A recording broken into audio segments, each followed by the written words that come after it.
कहाँ तक हम लोग पहुंचे थे लास्ट क्लास में? तुम लोग का शायद थर्ड चैप्टर हो गया था कंप्लीट क्या? Metal and non metal yes sir. पूरा हो गया है या कुछ बचा हुआ था उसमें? No sir. पूरा कंप्लीट। तुम लोग क्वेश्चंस ट्राई कर लिए?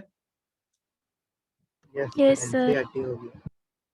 सिर्फ एनसीईआरटी बनाते हो? और बुकलेट भी तो बोले थे। बुकलेट का एमसीक्यू बना लिया। सब बना लिए? Yes sir. MCQ booklet. अच्छा चलो ठीक है। कुछ पूछना है उस चैप्टर में किसी को? देखो उस चैप्टर में बहुत सारे केमिकल रिएक्शंस आए थे, ठीक है। मेटल के केमिकल रिएक्शंस थे, मेटालिक रिएक्शंस, कि मेटल कैसे कैसे डिफरेंटली रिएक्ट करता है। हाइड्रोजन के साथ रिएक्शन देखे थे हम लोग, ऑक्सीजन के साथ देखे थे, है ना। एयर में देखे थे रिएक्शन, मेनली एयर में ऑक्सीजन के साथ ही रिएक्ट करता है मेटल। फिर वाटर के साथ हम लोग रिएक्शन देखे थे, है ना। फिर हम लोग बहुत सारा मेटल का प्रॉपर्टीज भी पढ़े कि मेटल कैसे रेड्यूसिंग एजेंट की तरह एक्ट कर सकता है। मतलब हम लोग पढ़े थे ना कि सुपीरियर मेटल कैसे दूसरे इंफीरियर मेटल को रिड्यूस करता है या नहीं। मेटल एक रिड्यूसिंग एजेंट की तरह एक्ट करता है। वो सारा रिएक्शंस भी हम लोग पढ़े, जिसमें कि एक थर्माइट रिएक्शन आया था, याद है?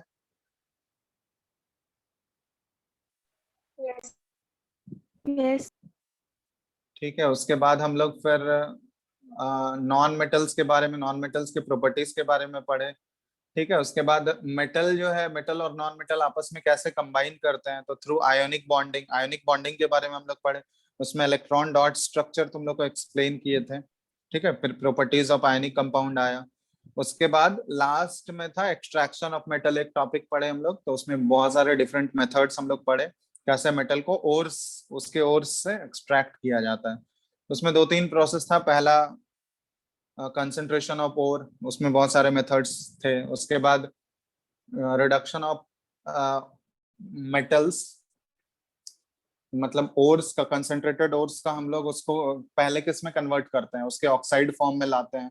फिर उसके ऑक्साइड को रिड्यूस करके मेटालिक फॉर्म में लाया जाता है, ठीक है, क्रूड मेटल जिसको बोलते हैं। फिर लास्ट स्टेप में क्या था, उस क्रूड मेटल का हम लोग रिफाइनिंग करते हैं, जिसमें कि एक तुम लोग का इलेक्ट्रो रिफाइनिंग किसका बताए थे हम लोग, इलेक्ट्रोलिसिस प्रोसेस बोलते हैं उसको। इलेक्ट्रिसिटी पास करके मेटल को रिफाइन करते हैं हम लोग। तो कॉपर का शायद बताए थे ना इलेक्ट्रो रिफाइनिंग। तो उसमें वो प्रोसेस तुम लोग को याद रखना है पूरा, कैथोड पे क्या रिएक्शन हो रहा है, एनोड पे क्या रिएक्शन हो रहा है। ठीक है। वो इलेक्ट्रो रिफाइनिंग में इम्प्योर मेटल को कहाँ पे रखेंगे, प्योर मेटल को कहाँ पे रखेंगे, वो सारा चीज याद है ना? कर लियो याद प्रोसेस पूरा? जल्दी बोलो, सारा चीज समझ में आ गया वो सारा चीज? Yes sir. चलो ठीक है। तो फिर हम लोग अब नेक्स्ट चैप्टर स्टार्ट कर सकते हैं हम लोग। तो तुम लोग का ये चैप्टर कौन सा है? Next chapter carbon and its compound, यही है ना? Yes sir. और ये रिलेटिवली देखो, ये बहुत ही इंपॉर्टेंट चैप्टर है, ठीक है। और मेजर जो, मतलब बहुत बड़ा चैप्टर भी है। इनफैक्ट इसमें हम लोग क्लास 11th में जब जाओगे तुम लोग, तो ऑर्गेनिक केमिस्ट्री पढ़ना स्टार्ट करोगे, ठीक है। तो ऑर्गेनिक केमिस्ट्री का इंट्रोडक्शन इसी यही चैप्टर से होता है, ठीक है। तो यहाँ पे मेनली जितने भी ऑर्गेनिक जहाँ पे सुनते हो, तो ऑर्गेनिक कंपाउंड्स मोस्टली जो भी रहते हैं उसमें कार्बन एक सिग्निफिकेंट एलिमेंट होता है, कार्बन से ही स्टार्ट होता है, ठीक है। तो कार्बन के ही मोस्टली वो कंपाउंड्स रहते हैं। तो इनफाइनाइट नंबर ऑफ कंपाउंड्स हम लोग पढ़ेंगे, मतलब बहुत ज्यादा, इनफाइनाइट मिलियन ट्रिलियंस में कंपाउंड बनता है, ठीक है। तो उसका कॉन्स्टिट्यूएंट एलिमेंट क्या होता है? कार्बन ही होता है। तो कार्बन इनफैक्ट एक बहुत ज्यादा हाईली इंपॉर्टेंट एलिमेंट है। हम लोग बोलते हैं इसका सिग्निफिकेंस बहुत ही ज्यादा है। भले ही ये नेचर में बहुत कम परसेंटेज है, नेचर में बहुत कम पाया जाता है, लेकिन बहुत ही ज्यादा ये हाईली सिग्निफिकेंट एलिमेंट है। तो इसका हम लोग लेक्चर 1, तो आज हम लोग सिंपली बेसिक सब चीजें कवर करेंगे, ठीक है। तो इस चैप्टर में देखो कार्बन के बारे में ही हम लोग मेनली पढ़ने वाले हैं। एक सिंगल एलिमेंट जो कि इतना ज्यादा हाई सिग्निफिकेंस होल्ड करता है कि पूरा चैप्टर उसके ऊपर बेस्ड है। और जब 11th में ऑर्गेनिक केमिस्ट्री पढ़ोगे तो पूरा ऑर्गेनिक केमिस्ट्री में तुमको कार्बन ही कार्बन दिखेगा सब जगह, ठीक है। तो बहुत ही ज्यादा ये इंपॉर्टेंट एलिमेंट है कार्बन। तो मोस्टली जितने भी तुम ऑर्गेनिक जहाँ पे नाम आएगा, ऑर्गेनिक जिस भी टर्म के साथ ऑर्गेनिक यूज करोगे मतलब वो कार्बन से बना हुआ है। ठीक है, जितने भी प्लांट्स से जितने भी प्रोडक्ट्स ऑब्टेन होते हैं वो सारा क्या है, तो सब में कार्बन प्रेजेंट होगा। समझ रहे हो ना? नेचर में इसका परसेंटेज जो है, ये कार्बन जो होता है बहुत ही कम परसेंटेज देखोगे। अगर तुम देखें, हम लोग जनरली कार्बन जो है ये एलिमेंटल फॉर्म में तो मिलता नहीं है हमको, ये जनरली कंबाइंड फॉर्म में ही मिलेगा। तो कार्बन नेचर में किस फॉर्म में एग्जिस्ट करता है? वो मेटल के साथ या मेटालिक ओर्स में प्रेजेंट होता है, जैसे कार्बोनेट्स के फॉर्म में रह सकता है। ठीक है, मेटल के कार्बोनेट्स के फॉर्म में, या फिर हाइड्रोजन कार्बोनेट्स के फॉर्म में ये रह सकता है, हाइड्रोजन कार्बोनेट्स। तो इन सब में देखोगे ये सारा ओर्स के फॉर्म में कार्बन प्रेजेंट होता है, मिक्स्ड फॉर्म में है यहाँ पे, कंबाइंड फॉर्म इसको बोलते हैं। तो इनका परसेंटेज जो है ये ऑलमोस्ट 0.02, बहुत ही कम परसेंटेज है अर्थ के क्रस्ट में। जितने भी ओर्स होते हैं उनमें से ये 0.02% में ही पाया जाता है कार्बन। अब कार्बन का एक और सोर्स है नेचर में, कार्बन डाइऑक्साइड के फॉर्म में। तब हमको पता है कि जनरली जो हमारा एटमॉस्फेयर होता है उसमें तो एयर जो है हमारा, उसमें ऑलमोस्ट 71% कौन सा गैस प्रेजेंट होता है? Nitrogen gas. उसके बाद जो बाकी बच गया 20 कितना परसेंट होता है? ऑक्सीजन कितना होता है? 21 अच्छा, नाइट्रोजन कितना परसेंट? 78 होता है। 78 yes 78% होता है ना ऑलमोस्ट। तो yes 78% हमारा नाइट्रोजन ही है एयर में, बाकी बच गया 21%, वो हमारा ऑक्सीजन है। बाकी 1% में क्या होता है, उसमें बहुत सारे गैसेस का मिक्सचर होता है, आर्गन होता है, हीलियम, नियॉन। ठीक है, उसमें कार्बन डाइऑक्साइड गैस भी होता है, सल्फर डाइऑक्साइड गैस, ये सबका परसेंटेज बहुत ही कम होता है। तो एयर में अगर देखोगे CO2 के फॉर्म में अगर कार्बन हमारा है, तो CO2 देखोगे ये कितने, ये ऑलमोस्ट 0.03% है। ठीक है, तो ये देखो कितना कम परसेंटेज है। तो कार्बन नेचर में जो है वो बहुत ही कम परसेंटेज में एग्जिस्ट कर रहा है, बट इसका सिग्निफिकेंस बहुत ही ज्यादा है। ठीक है, तो वो सारा चीज हम लोग पढ़ेंगे कि क्यों कार्बन इतने ज्यादा नंबर ऑफ कंपाउंड्स बना सकता है, उसका क्या प्रॉपर्टी होता है, वो कैटेनेशन प्रॉपर्टी उसको बोलते हैं हम लोग। ठीक है, तो थ्रू आउट वो चैप्टर में हम लोग पूरा वो सारा डिटेल में करेंगे हम लोग। तो तुम लोग का स्कूल में ये चैप्टर स्टार्ट हो गया है क्या? और सर स्कूल में कौन सा चैप्टर चल रहा है अभी? एसिड बेसिस अभी एसिड बेस ही चल रहा है। स्कूल स्टार्ट हुआ या नहीं तुम लोग का समर वेकेशन के बाद? यस सर हो गया हो गया ना? हो गया पर क्या अच्छा, ठीक है। तो चलो हम लोग स्टार्ट कर रहे हैं कार्बन के बारे में, कि कार्बन के प्रॉपर्टीज से हम लोग स्टार्ट करते हैं कि पहले कार्बन का देखते हैं हम लोग। ये तो तुम लोग को पता होगा कि कार्बन जनरली जितने भी कंपाउंड्स बनाता है, कार्बन एक नॉन मेटल है ना? तो जनरली वो जितने भी कंपाउंड्स बनाएगा वो हम लोग उसको कोवेलेंट कंपाउंड्स बोलते हैं। ठीक है, क्योंकि जनरली मेटल जो है वो क्या होता है, मेटल और नॉन मेटल आयनिक कंपाउंड्स के बारे में हम लोग इससे पिछले वाले चैप्टर में हम लोग डिस्कस किए थे। तो आयनिक कंपाउंड में हम लोग देखे थे कि ट्रांसफर ऑफ इलेक्ट्रॉन से बॉन्ड बन रहा था। समझ में आ रहा है?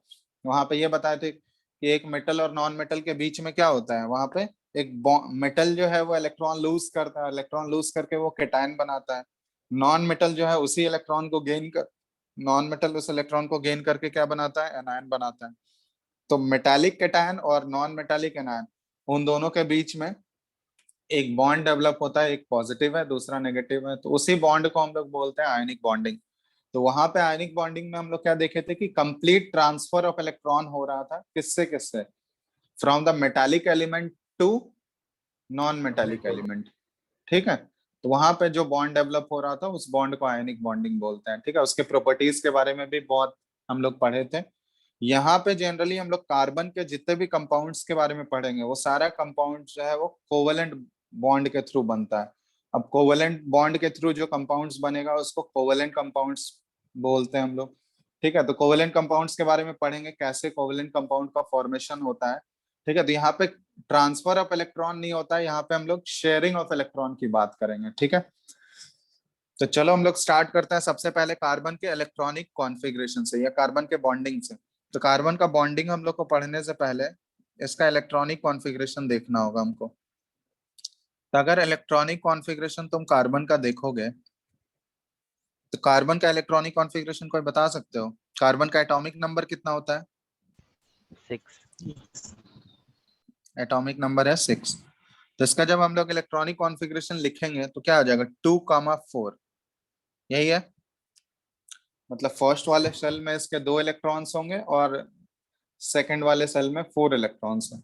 अब ये देखो 4 इलेक्ट्रॉन्स हैं इसके पास।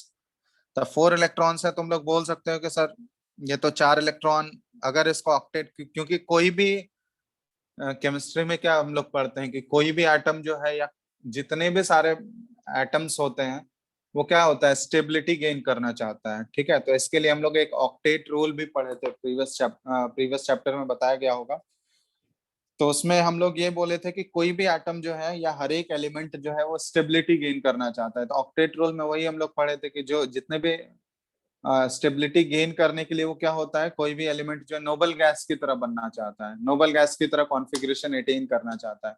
हम लोग पढ़े थे ना, क्योंकि नोबल गैसेस में जब उसके कॉन्फ़िगरेशन को ऑब्जर्व किया गया तो वो देखा गया कि नोबल गैस में क्या होता है, उसके इलेक्ट्रॉन्स जो होते हैं ना आउटर मोस्ट शेल में, वो कंप्लीटली फिल्ड होते हैं, जिसकी वजह से उसको दूसरे एलिमेंट के साथ कंबाइन करने का जरूरत नहीं है, वो खुद में स्टेबल होता है।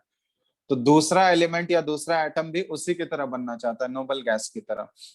तो अगर उस टर्म में हम लोग बात करें तो वहां पे एक टर्म आया था वैलेंसी। वैलेंसी हम लोग क्या बोले थे, combining capacity of an element. तो किसी भी एलिमेंट को दूसरे एलिमेंट से कंबाइन कितना, मतलब कंबाइन करने का जरूरत पड़ेगा, वही उसके वैलेंसी, वही चीज उसके वैलेंसी को डिटरमाइन करता है। जैसे मेटल के केस में हम लोग बात किए कि मेटल जनरली जो है नोबल गैस की तरह कैसे बनता है, बाय लूजिंग इलेक्ट्रॉन। तो मेटल के केस में हम लोग वैलेंसी कैसे बताते थे, कितने नंबर ऑफ इलेक्ट्रॉन्स वो लूज कर रहा है वही उसका वैलेंसी हो जाएगा। ऐसा डिस्कस किए थे ना हम लोग। जैसे मान लो सोडियम है, तो सोडियम कितने इलेक्ट्रॉन को लूज करता है, 1 इलेक्ट्रॉन। तो सोडियम का वैलेंसी क्या हो गया, 1। जैसे कैल्शियम है, तो calcium noble nearest noble gas की तरह बनने के लिए कितने इलेक्ट्रॉन को लूज करेगा, ये बताओ। 4. कैल्शियम 4 इलेक्ट्रॉन्स लूज करता है। 2 इलेक्ट्रॉन्स लूज करता है ना, उसके आउटर कॉन्फ़िगरेशन लिख के देखो। आउटर मोस्ट सेल में कितने इलेक्ट्रॉन्स है कैल्शियम के?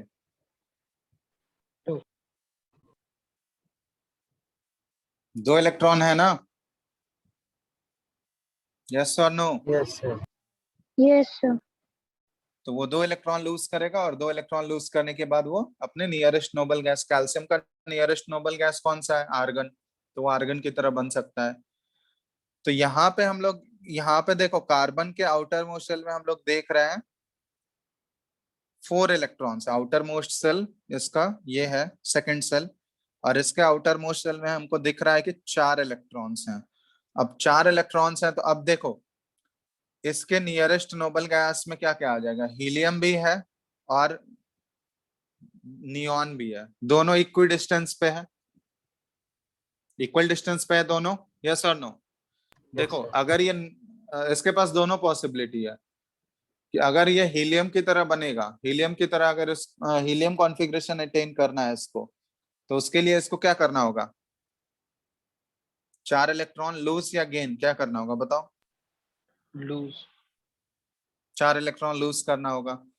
ठीक है, और अगर इसको नियॉन की तरह बनना है तो नियॉन की तरह बनने के लिए इसको 4 इलेक्ट्रॉन क्या करना होगा, Gain. गेन। तो यहाँ पे देखो ये लूज या गेन पॉसिबिलिटी तो दोनों है, बट ये दोनों में से कोई भी नहीं करता है, क्योंकि इसके साथ प्रॉब्लम क्या है कि जैसे देखो हम लोग बोलते हैं, ऐसा लिख सकते हैं हम लोग कि it requires 4 electrons to achieve the, screen दिख रहा है ना सबको? Yes, sir. ठीक है, तो it requires 4 electron to achieve the inert gas configuration. Inert gas किसको बोलते हैं हम लोग, नोबल गैस को, inert gas configuration. But problem क्या है, carbon cannot form ionic bond.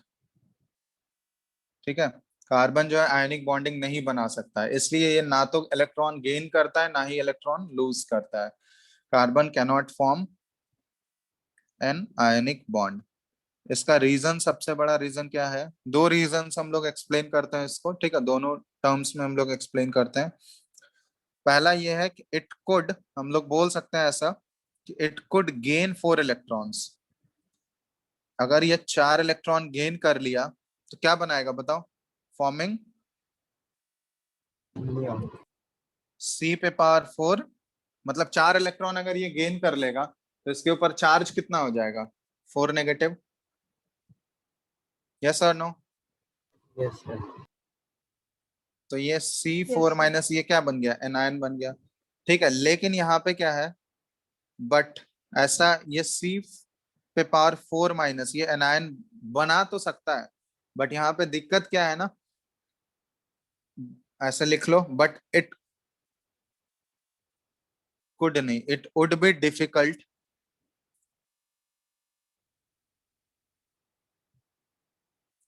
For the nucleus with 6 protons to hold on 10 electrons। बात समझ में आया? कि मान लो देखो, अगर ये 4 इलेक्ट्रॉन गेन कर लिया तो 4 इलेक्ट्रॉन गेन करने के बाद देखो, अगर ये न्यूट्रल एटम था तो इसके पास टोटल प्रोटॉन्स 6 थे न्यूक्लियस के अंदर, और टोटल इलेक्ट्रॉन्स कितना था? 6 था। अब 4 इलेक्ट्रॉन अगर ये गेन कर लिया तो नंबर ऑफ प्रोटॉन्स तो उतना ही रहेगा, 6 ही रहेगा न्यूक्लियस के अंदर। यस और नो? yes sir, लेकिन अब नंबर ऑफ इलेक्ट्रॉन्स कितने हो गए इसके पास? 10, 10 इलेक्ट्रॉन्स हो गए। तो जैसे ही ये 4 इलेक्ट्रॉन गेन कर लेगा ना तो इसके पास 10-10 इलेक्ट्रॉन्स हो जाते हैं, और न्यूक्लियस के अंदर तो सिर्फ 6 ही प्रोटॉन बचा हुआ है। तो इसलिए वो 6 प्रोटॉन के लिए डिफिकल्ट हो जाता है कि वो 10-10 इलेक्ट्रॉन को होल्ड करके रख पाए। ठीक है, इसलिए ये जो एनायन जो फॉर्मेशन अगर हो भी जाएगा तो ये इतना ज्यादा हाईली अनस्टेबल होगा कि इससे कोई कंपाउंड का फॉर्मेशन हो ही नहीं सकता है। समझ रहे हो? क्योंकि 6 प्रोटॉन के लिए बहुत ही ज्यादा डिफिकल्ट होगा कि वो 10 इलेक्ट्रॉन को होल्ड करके रख पाए। तो जिसकी वजह से जो एनायन अगर मान लो इनकेस बन भी गया तो वो इतना ज्यादा हाईली अनस्टेबल होगा कि वो एग्जिस्ट ही नहीं कर पाएगा। तो ये रीजन होता है, इसलिए कार्बन जो है वो 4 इलेक्ट्रॉन गेन करके C4 एनायन नहीं फॉर्म करता है। पहला रीजन क्लियर है? Yes, sir. yes sir, चलो, तो फर्स्ट ये है कि ये हम लोग देख लिए कि ये C4 एनायन क्यों नहीं बना पाता, 4 इलेक्ट्रॉन गेन क्यों नहीं कर पाता है। अब दूसरा पॉसिबिलिटी ये है, ये चीज हम लोग सोच सकते हैं कि इट कुड लूज 4 इलेक्ट्रॉन्स, और अगर ये 4 इलेक्ट्रॉन लूज कर दिया तो क्या बनाएगा बताओ? Forming C4, C4 cation. अब C4 केटायन बन गया, ठीक है। तो अब यहाँ क्या प्रॉब्लम आता है ना, but it requires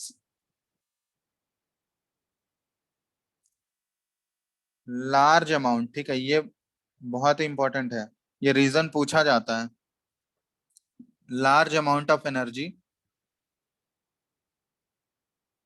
to remove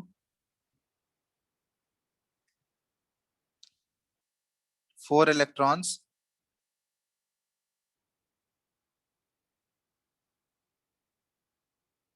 living behind. ठीक है, अगर मान लो इसका 4 इलेक्ट्रॉन निकल गया तो ये क्या बना लेगा? C4 कार्बन कैटायन बनेगा। ठीक है, living behind carbon cation with 6 protons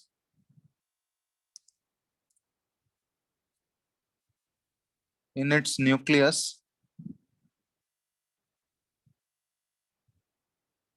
holding on to just 2 electrons।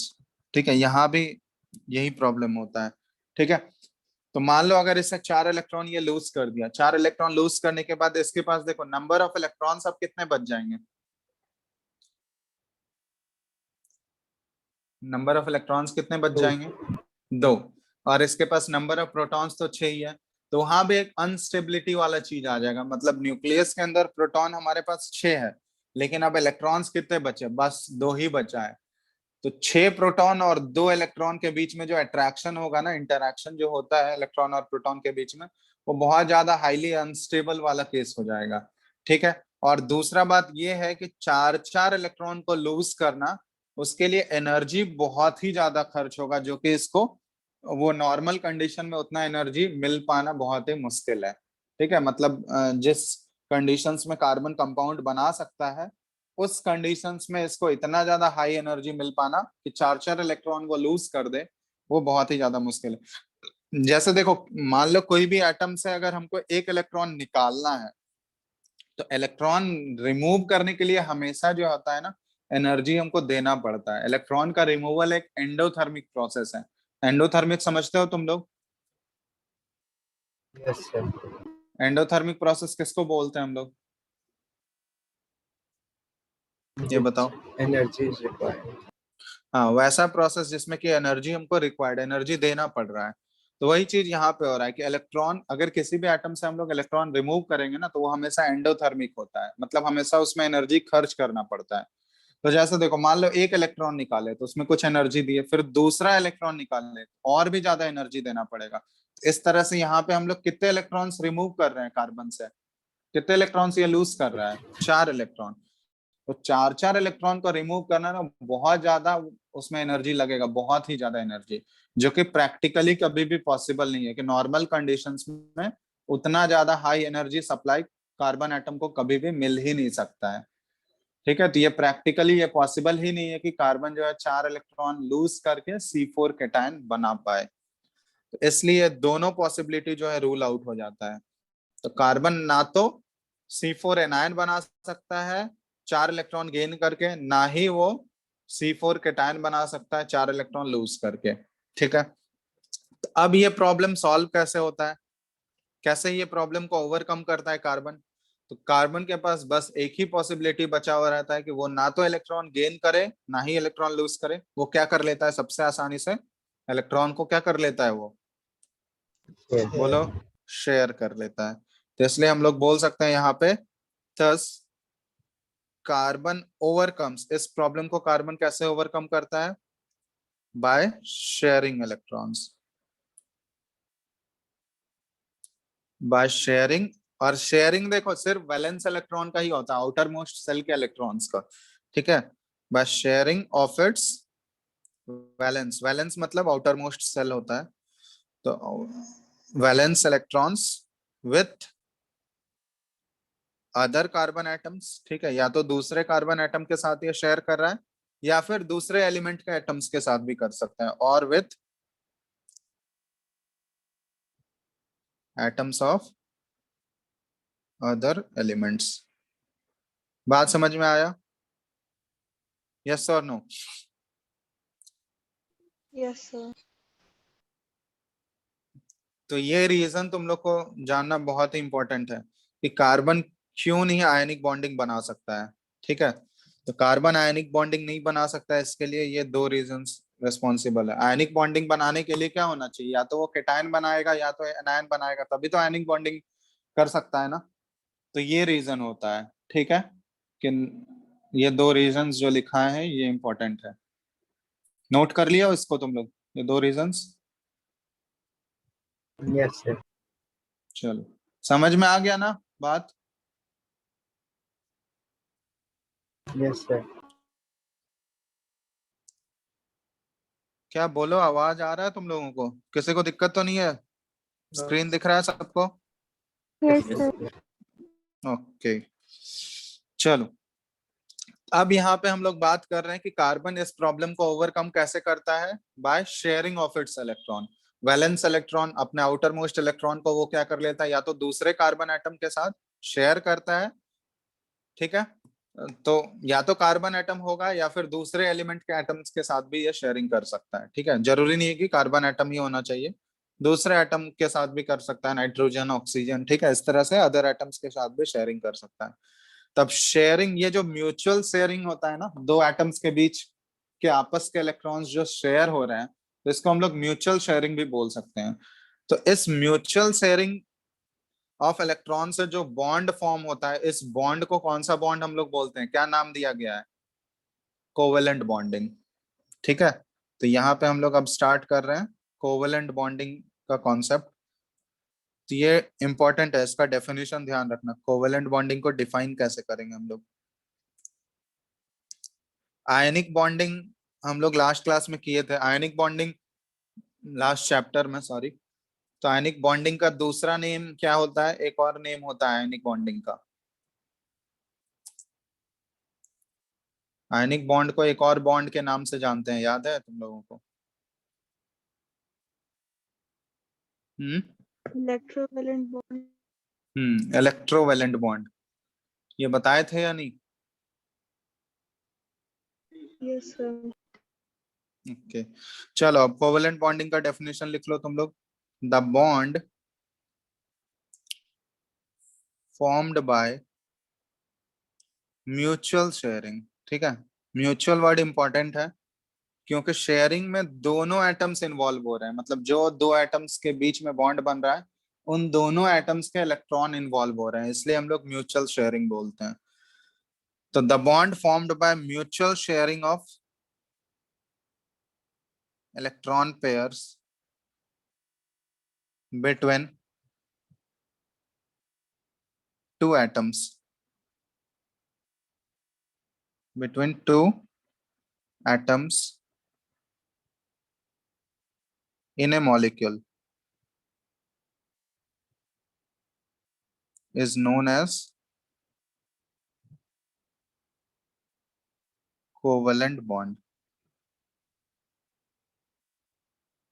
ठीक है। तो ये इसका डेफिनेशन हो गया कि जब भी म्यूचुअल शेयरिंग ऑफ इलेक्ट्रॉन से अगर कोई भी बॉन्ड बन रहा होगा तो उस बॉन्ड को हम लोग बोलते हैं कोवेलेंट बॉन्डिंग। और कोवेलेंट बॉन्डिंग देखोगे जनरली ये दो नॉन मेटल्स के बीच में बनता है, ठीक है। दो नॉन मेटालिक एलिमेंट्स, क्योंकि नॉन मेटालिक एलिमेंट्स देखो वो तो इलेक्ट्रॉन, उनका जनरल टेंडेंसी क्या होता है, इलेक्ट्रॉन को गेन करना होता है। नॉन मेटल तुम लोग पढ़े हो ना, नॉन मेटल का जनरल टेंडेंसी क्या होता है, इलेक्ट्रॉन को गेन करना।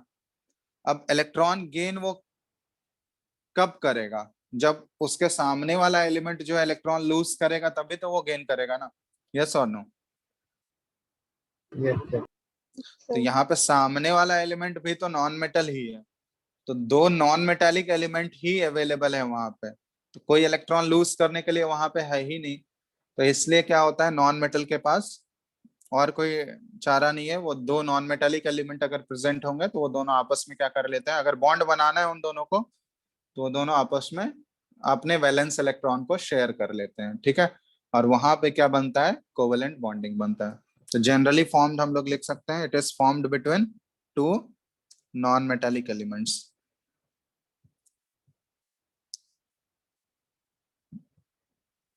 टू नॉन मेटालिक एलिमेंट्स, ठीक है। अब कोवेलेंट बॉन्डिंग के कितने टाइप्स हो सकते हैं, तो ये टाइप्स किस पे डिपेंड करता है कि वो कितने नंबर ऑफ इलेक्ट्रॉन्स को शेयर कर रहा है, ठीक है। नंबर ऑफ इलेक्ट्रॉन्स जितने भी वो शेयर कर रहा है उसके बेसिस पे जनरली टाइप्स बनते हैं। तो कोवेलेंट बॉन्डिंग को हम लोग टाइप्स ऑफ कोवेलेंट बॉन्डिंग, तो सबसे पहला आता है सिंगल कोवेलेंट बॉन्ड, ठीक है। सिंगल कोवेलेंट बॉन्ड, ये नाम से ही पता चल रहा होगा तुम लोगों को। सिंगल कोवेलेंट बॉन्ड का मतलब क्या हुआ कि कितने इलेक्ट्रॉन्स यहाँ पे शेयर हो रहे होंगे, ये बताओ। 1. 1। तो मतलब एक इलेक्ट्रॉन एक एलिमेंट का और दूसरा दूसरा इलेक्ट्रॉन वो भी दूसरे एलिमेंट का, तो नंबर ऑफ इलेक्ट्रॉन्स यहाँ पे कितने इन्वॉल्व है ये बताओ। दोनों एटम का एक एक इलेक्ट्रॉन होगा, तो टोटल नंबर ऑफ इलेक्ट्रॉन्स कितने इन्वॉल्व होंगे यहाँ 2. पे, 2। तो यहाँ पे हम लोग पेयर बोलते हैं, ठीक है। तो सिंगल पेयर, पेयर मतलब दो इलेक्ट्रॉन्स। तो when a single pair of electrons, single pair of electrons are shared between two atoms in a molecule,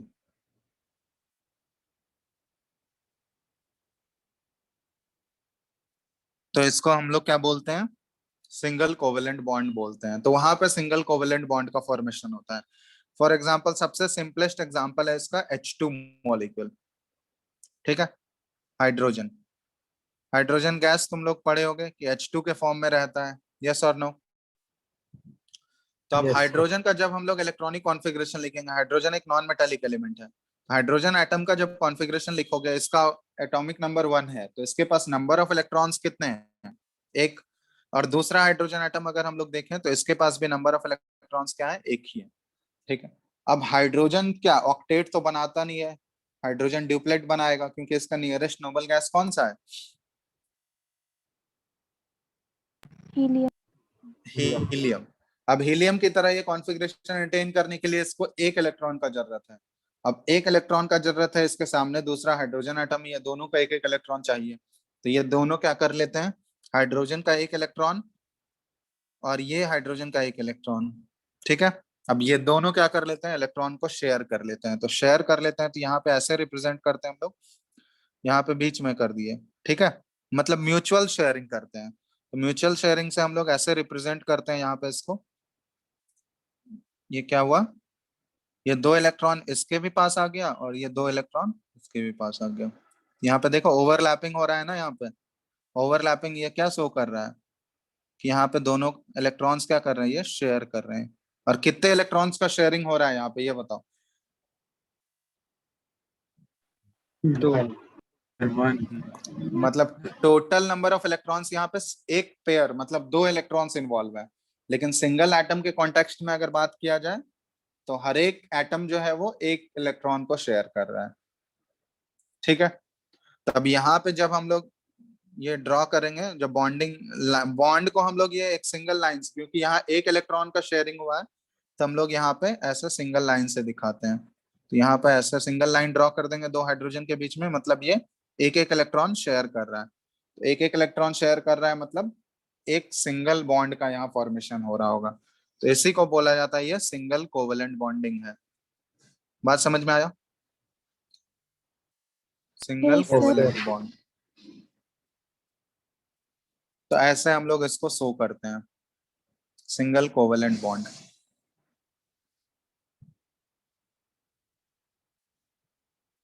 ठीक है। ये इलेक्ट्रॉन डॉट स्ट्रक्चर बहुत ही इंपॉर्टेंट है। बहुत जगह देखोगे इसको डॉट के फॉर्म में भी शो किया जाता है, तो उससे कोई दिक्कत नहीं है, तुम लोग कोई भी नोटेशन यूज कर सकते हो। हम लोग इलेक्ट्रॉन डॉट स्ट्रक्चर बोलते हैं, तो डॉट ही बेसिकली लिख लो। ऐसे डॉट से हम लोग एक इलेक्ट्रॉन इसका डॉट से शो कर दिया और इसका एक इलेक्ट्रॉन।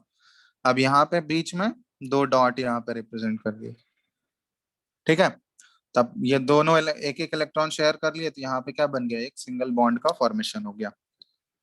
ये बन गया, ये हाइड्रोजन मॉलिक्यूल इसको बोलते हैं, H2 हाइड्रोजन मॉलिक्यूल।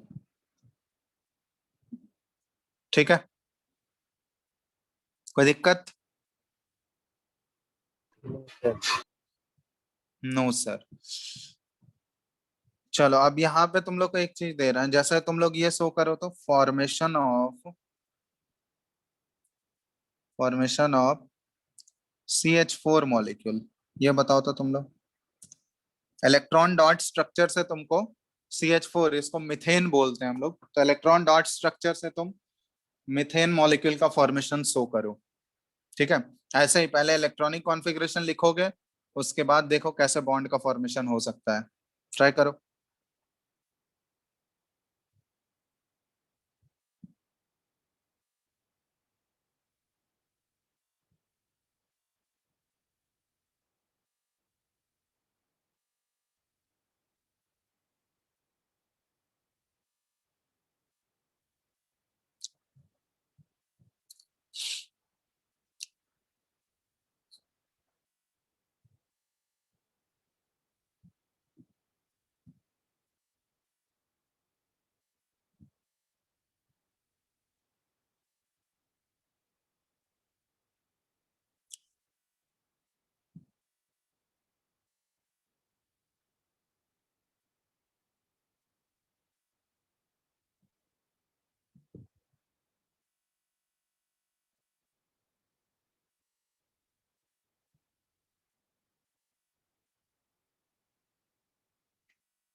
बन गया? Yes, sir.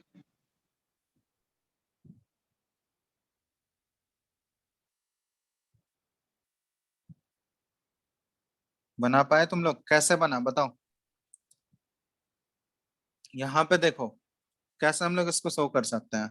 यहाँ पे कार्बन जो है, कार्बन का जब इलेक्ट्रॉनिक कॉन्फ़िगरेशन लिखोगे, ठीक है, एटॉमिक नंबर है 6 2 4। अब कार्बन को कितने इलेक्ट्रॉन्स का जरूरत है ये बताओ। कितने इलेक्ट्रॉन शेयर करने का जरूरत है? 4। क्योंकि अगर इसको ऑक्टेट पुराना है, ऑक्टेट कंप्लीट करना है, तो कितने इलेक्ट्रॉन्स का रिक्वायरमेंट है इसको? 4 इलेक्ट्रॉन्स का। यस और नो?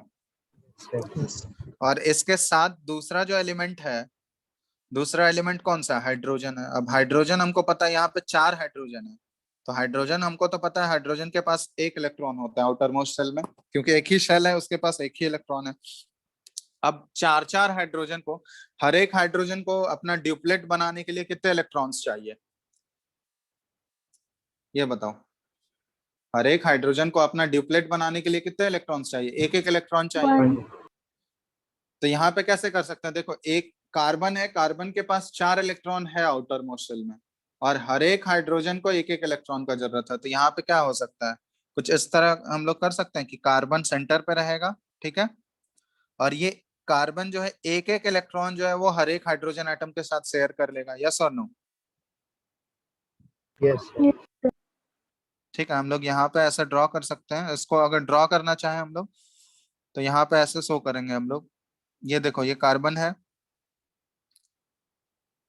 कार्बन को हम लोग ये पूरा बड़ा सा सर्कल में रख देते हैं, ठीक है। ओवरलैपिंग यहाँ पे शो करना है।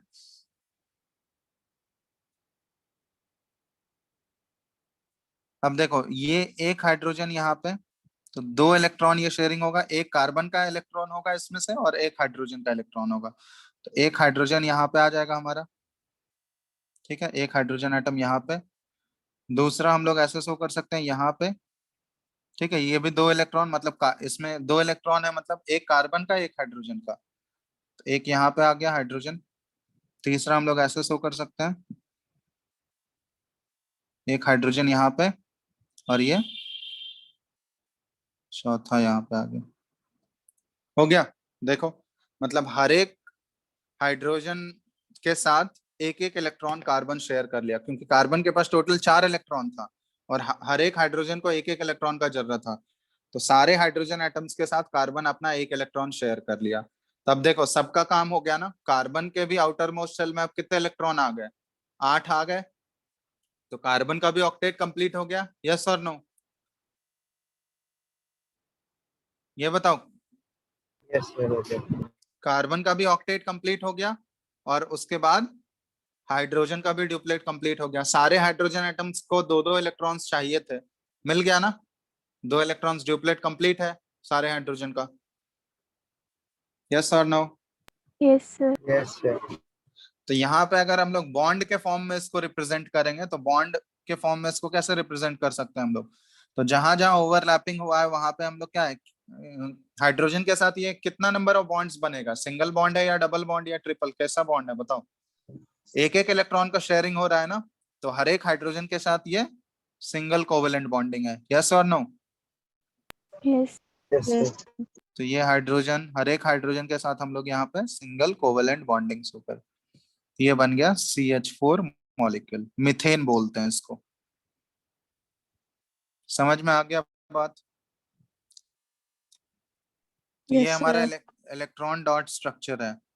कर लोगे ना? Yes, sir.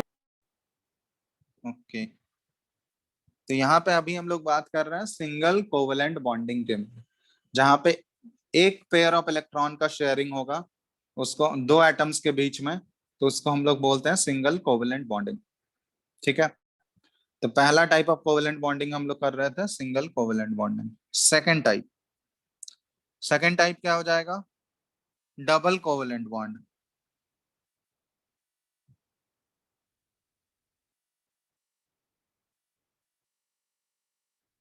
Double covalent bond हम लोग कहाँ पे यूज करेंगे? When 2 pairs of electrons are shared between 2 atoms in A molecule. तो यहाँ पे डबल कोवेलेंट बॉन्ड का फॉर्मेशन होगा। फॉर एग्जांपल हम लोग बोल सकते हैं O2, ऑक्सीजन गैस में डबल कोवेलेंट बॉन्ड होता है, ठीक है। CO2, कार्बन डाइऑक्साइड के मॉलिक्यूल में भी डबल कोवेलेंट बॉन्डिंग होता है, ठीक है। ये देखेंगे अभी कैसे हम लोग शो कर सकते हैं। सबसे पहले हम O2 का बताते हैं, ठीक है। पहले लिख लो डेफिनेशन तुम लोग।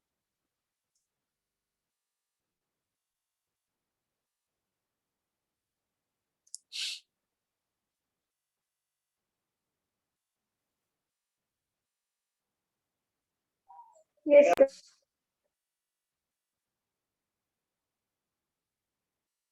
ठीक है, चलो O2 का हम शो करते हैं। O2 में देखो formation of O2 molecule, O2 कैसे बनेगा। O2 में जो दो एटम्स हैं यहाँ पे इन्वॉल्व, वो दोनों क्या ऑक्सीजन एटम ही है। Yes, sir. तो ऑक्सीजन का जब इलेक्ट्रॉनिक कॉन्फ़िगरेशन लिखोगे, ऑक्सीजन का एटॉमिक नंबर कितना होता है 8। तो इसका इलेक्ट्रॉनिक कॉन्फ़िगरेशन 2,6 हो जाएगा, यस और नो। अब इसके आउटर मोस्ट शेल में तुम देख रहे हो 6 इलेक्ट्रॉन है। अब इसको अगर ऑक्टेट बनाना है तो कितने इलेक्ट्रॉन्स का जरूरत है, इसको कितने दो। इलेक्ट्रॉन्स का जरूरत है, 2. 2। तब दूसरे वाले ऑक्सीजन एटम को भी 2 ही इलेक्ट्रॉन का जरूरत होगा। तो यहाँ पे देखो जब इसका हम लोग इलेक्ट्रॉन डॉट स्ट्रक्चर शो करेंगे, तो इलेक्ट्रॉन डॉट स्ट्रक्चर में आउटर मोस्ट देखो 2 2 4, और यहाँ पे ये क्या कर रहा है, 2 इलेक्ट्रॉन इसका और 2 इलेक्ट्रॉन ये दूसरे वाले ऑक्सीजन एटम का, ठीक है। यहाँ ध्यान दो,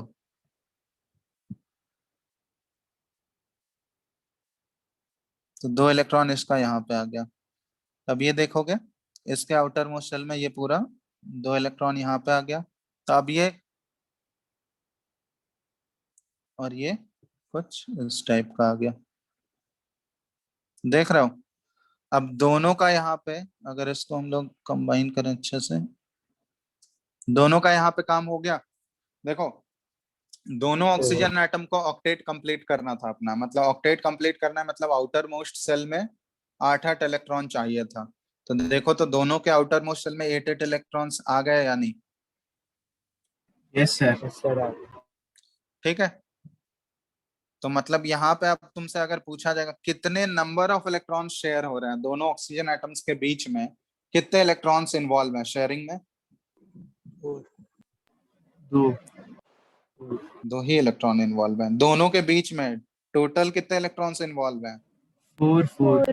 4 4 इलेक्ट्रॉन्स इन्वॉल्व हैं। इस 4 इलेक्ट्रॉन से मतलब उसको हम लोग कितने पेयर बोल सकते हैं, 2 पेयर्स, ठीक है। तो यहाँ पे इसलिए ये लिखा गया कि 2 पेयर ऑफ इलेक्ट्रॉन्स इन्वॉल्व हैं 2 एटम्स के बीच में, मतलब दोनों एटम के बीच में मिला के 4 इलेक्ट्रॉन्स टोटल शेयर हो रहे हैं।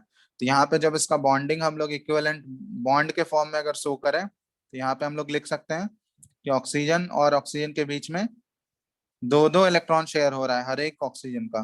तो यहाँ पे हम लोग बोल सकते हैं कि ये डबल कोवेलेंट बॉन्ड का फॉर्मेशन हुआ। और बाकी जो बचा हुआ 2 इलेक्ट्रॉन्स है उसको भी हम लोग ऐसे शो कर सकते हैं, दोनों इलेक्ट्रॉन्स पे ये बचे हुए इलेक्ट्रॉन्स है, मतलब इसको बोलते हैं हम लोग ये लोन पेयर ऑफ इलेक्ट्रॉन्स, मतलब वैसा इलेक्ट्रॉन्स जो बॉन्डिंग में पार्टिसिपेट नहीं करता है, ठीक है, उसको लोन पेयर बोलते हैं। Lone pair, loan pair of electrons क्या होता है, the pair of electrons which doesn't participate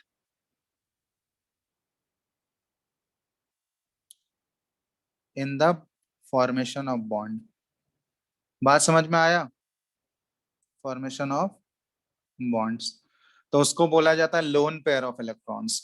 तो तुमको अगर पूछा जाएगा कि O2 मॉलिक्यूल में total number of lone pair of electrons कितने हैं, O2 में O2 मॉलिक्यूल में total loan pair of electrons कितने हैं, बता सकते हो। 8. 4 8. लोन पेयर पूछा गया है, हम लोग 4. ढंग ढंग से पेयर में कितने बोलोगे, 4, मतलब हर एक ऑक्सीजन एटम पे दो दो लोन पेयर बचा हुआ है ना, देख रहे हो? Yes, हर sir. एक ऑक्सीजन एटम पे दो दो लोन पेयर ऑफ इलेक्ट्रॉन्स है जो कि बॉन्डिंग में पार्टिसिपेट नहीं कर रहा है।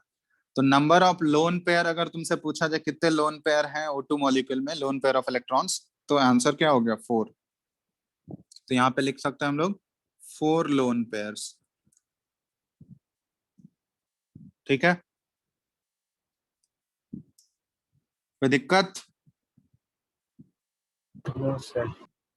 No sir. तो ये बात अगर तुम लोग को समझ में आ गया तो अब तुम लोग CO2 का इलेक्ट्रॉन डॉट स्ट्रक्चर रिप्रेजेंट करो, CO2 मॉलिक्यूल का, कार्बन डाइऑक्साइड का। देखते हैं कितने लोग बना पाते हो। चलो ट्राई करो। कार्बन डाइऑक्साइड का इलेक्ट्रॉन डॉट स्ट्रक्चर रिप्रेजेंट करना है हमको।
हो गया?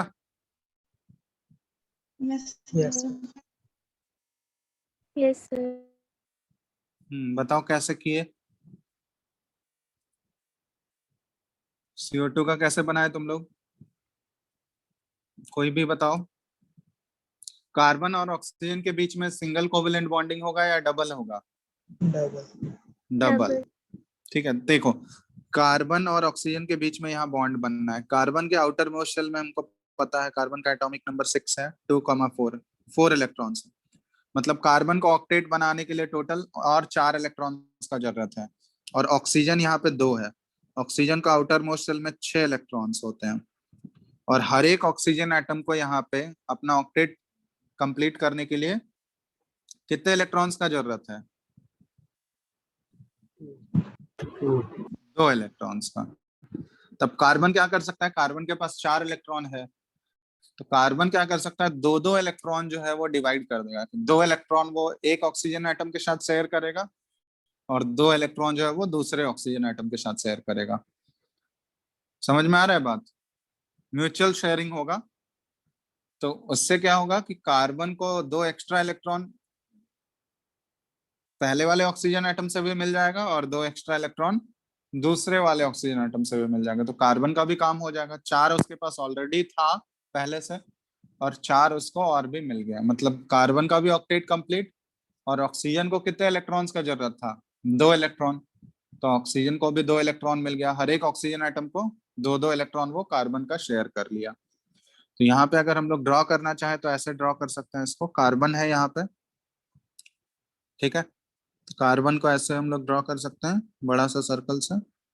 अब ये कार्बन का 2 इलेक्ट्रॉन, ठीक है, और ऑक्सीजन का 2 इलेक्ट्रॉन। अब ये एक ऑक्सीजन एटम इधर हो गया, ठीक है, समझ में आ रहा है बात? और दूसरा ऑक्सीजन एटम हम लोग इधर शो कर सकते हैं। अब दूसरे ऑक्सीजन एटम पे देखो, यहाँ भी 2 कार्बन का इलेक्ट्रॉन है उसमें और 2 ऑक्सीजन का। अब ऑक्सीजन का लोन पेयर भी यहाँ शो कर सकते हो जो बॉन्डिंग में पार्टिसिपेट नहीं कर रहा है। तो बॉन्डिंग में यहाँ पे 2-2 लोन पेयर तो दोनों के पास होगा। यस और नो? Yes, sir.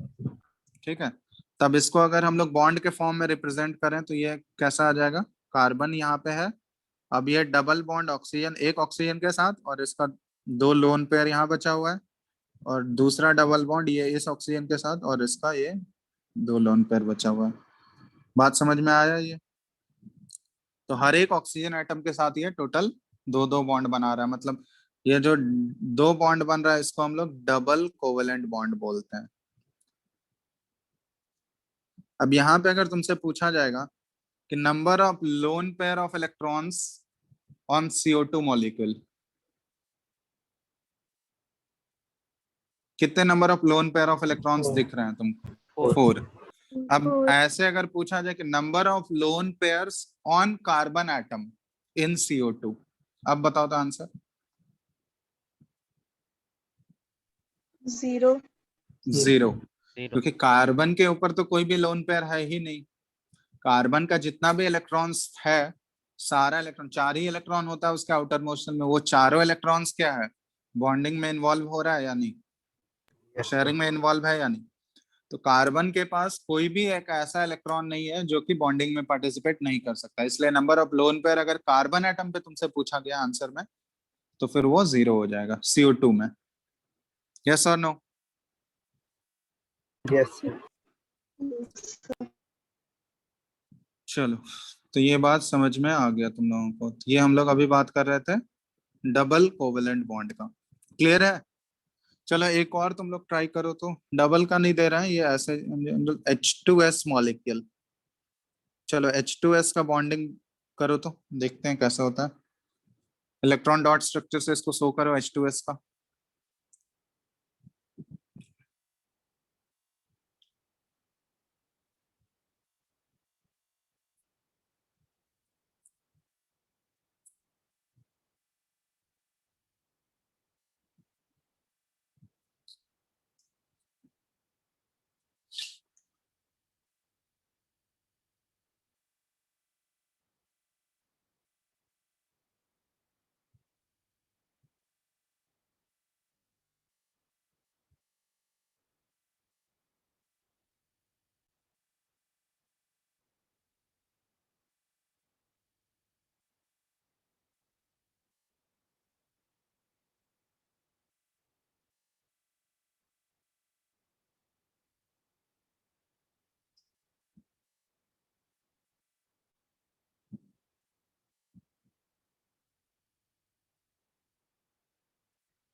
हो गया?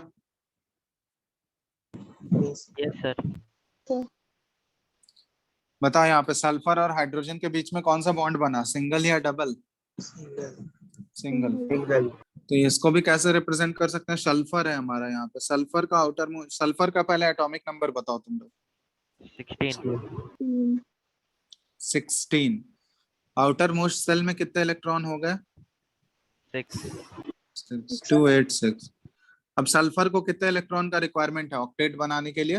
2 इलेक्ट्रॉन चाहिए। 2. ठीक है, अब 2 इलेक्ट्रॉन चाहिए इसके पास, ये क्या करेगा? और इसके साथ हाइड्रोजन है, और हाइड्रोजन को 2 हाइड्रोजन है वहां पे, तो हर एक हाइड्रोजन एटम को एक एक इलेक्ट्रॉन का जरूरत है। तो सल्फर क्या करेगा? अपना 2 इलेक्ट्रॉन दोनों, मतलब एक एक इलेक्ट्रॉन वो दोनों हाइड्रोजन के साथ शेयर कर लेगा। तो यहाँ पे देखो, ये एक हाइड्रोजन और 2 इलेक्ट्रॉन ये दूसरा हाइड्रोजन के साथ। तो यहाँ पे अगर हम लोग ड्रॉ करें, तो ये बड़ा सा पहले सर्कल हम लोग सल्फर के लिए पहले सल्फर का ड्रॉ कर लेते हैं। सल्फर के लिए ये पूरा ऐसे।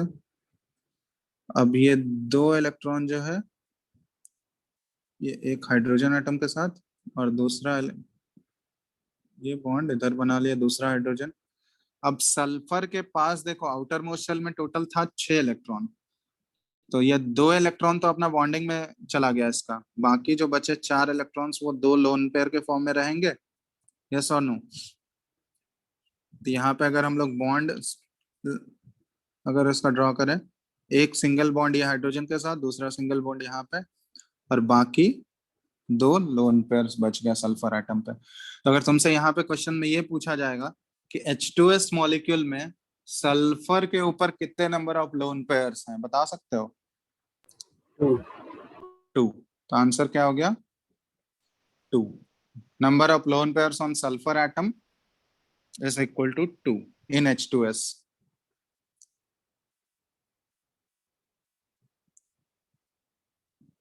ठीक है, कोई दिक्कत? No, Yes sir. or no? Sir. No sir. चलो, तो दूसरा हो गया हम सिंगल हो गया, डबल हो गया। अब तीसरा टाइप क्या होता है? ये triple covalent bond. Triple covalent bond. अब ट्रिपल कोवेलेंट बॉन्ड में कितने पेयर ऑफ इलेक्ट्रॉन्स पार्टिसिपेट करेंगे, कितने शेयर होंगे? 3 पेयर ऑफ इलेक्ट्रॉन्स। 3. तो हम लोग बोल सकते हैं कि when 3 Three. Pair of electrons are shared between 2 atoms, between 2 atoms,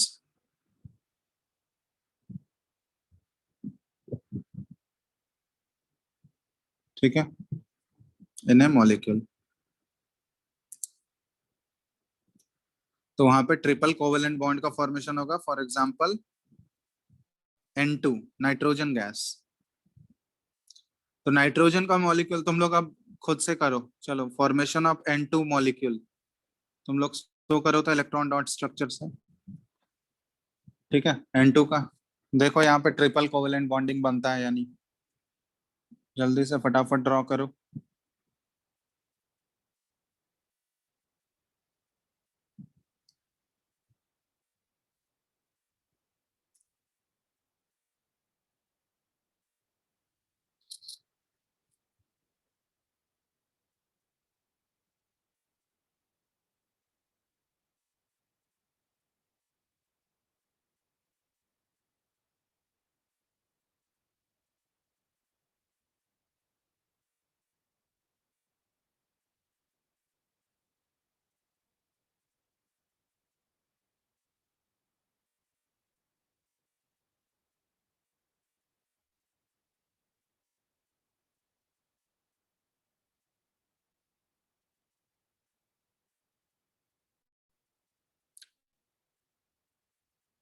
हो गया?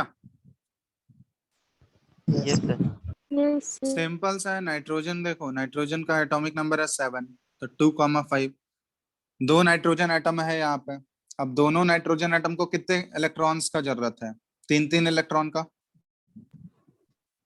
3-3 इलेक्ट्रॉन का है ना? Yes. Yes, sir. तो यहाँ पे दोनों नाइट्रोजन एटम जो है कितने इलेक्ट्रॉन्स को शेयर करेगा आपस में? 3-3। मतलब टोटल यहाँ पे 6 इलेक्ट्रॉन्स इन्वॉल्व हो जाएंगे। तो एक नाइट्रोजन एटम का 3 इलेक्ट्रॉन और दूसरे नाइट्रोजन का 3 इलेक्ट्रॉन। तो यहाँ पे देखो ये ऐसे हम लोग शो कर रहे हैं।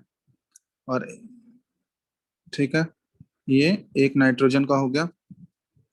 उसी तरह पूरा गोल कर रहे हैं।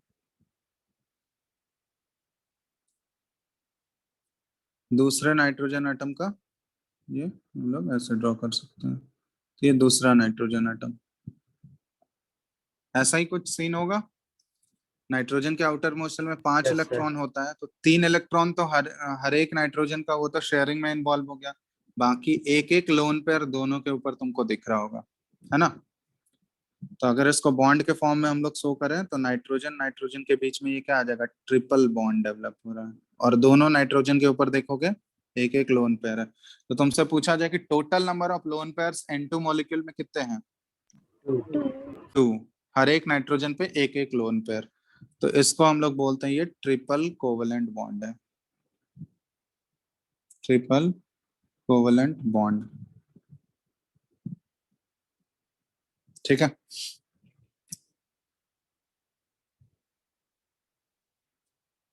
समझ में आ गया बात? Yes, sir. चलो, तो अब तुम लोग इलेक्ट्रॉन डॉट स्ट्रक्चर बना लोगे ना? Yes, sir. यस और नो? इलेक्ट्रॉन डॉट स्ट्रक्चर को आप आसानी से रिप्रेजेंट कर सकते हो तुम लोग, कोई भी मॉलिक्यूल दिया रहे तो। Yes. बहुत सारे स्ट्रक्चर, अभी कॉम्प्लेक्स स्ट्रक्चर्स तुम लोग नहीं ड्रॉ कर सकते हो, ठीक है, वो सारा 11th में जाओगे तब। हम कुछ कुछ ऐसे दे रहे हैं तुम लोग को, ठीक है, ये सबका इलेक्ट्रॉन डॉट स्ट्रक्चर तुम लोग बनाने का कोशिश करना, ठीक है। इलेक्ट्रॉन डॉट स्ट्रक्चर से इसको रिप्रेजेंट करना है हमको। सिंपल सा ही मॉलिक्यूल देंगे हम, जैसे सबसे पहला दे रहे हैं CH4, तो ऑलरेडी हम लोग कर चुके हैं, C2H4, ठीक है, इसका ट्राई करना तुम लोग। दूसरा C2H2, इसका ट्राई करना। तीसरा NH3, ठीक है। फोर्थ H2O, फिफ्थ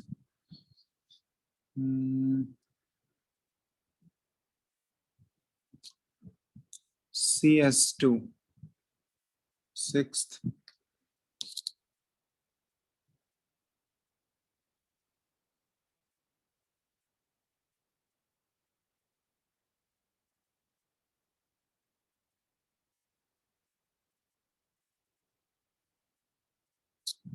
चलो सिक्स्थ देखते हैं, ट्राई करना एक बार H3PO4, ठीक है, इतना ट्राई करना तुम लोग, ठीक है, फिर उसके बाद देखते हैं कैसे कर सकते हैं। चलो इतना ट्राई करके रखना, समझ में आ रहा है?